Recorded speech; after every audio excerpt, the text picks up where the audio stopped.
Ore di interminabile attesa per le tante attività economiche del Veneto che hanno sperato fino all'ultimo di poter continuare a lavorare, così come le famiglie. Se il Veneto tira un sospiro di sollievo, non è questo il momento per allentare la stretta. È chiaro, il sindaco di Treviso e il presidente Anci Veneto oggi ha ricordato che cosa cambia in regione a partire dalla giornata di domani.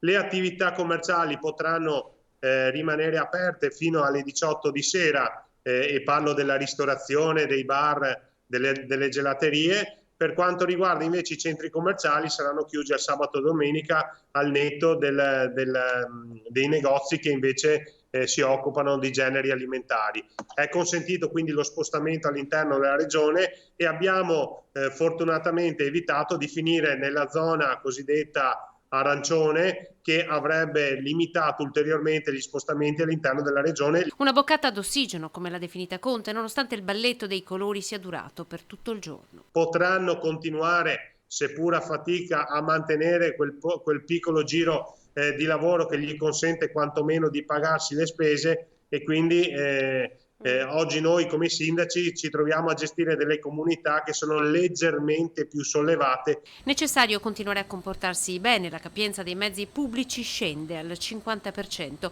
Musei e mostre chiudono i battenti da domani, nessuna restrizione al weekend invece per il comparto degli ambulanti.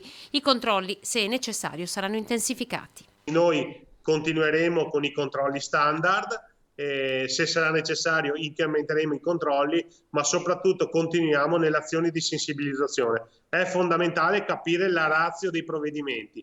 Perché vengono messe in campo tutte queste regole? Per evitare che il contagio continui ad aumentare e per arrivare a obbligare ulteriori restrizioni che metterebbero definitivamente in ginocchio il mondo economico.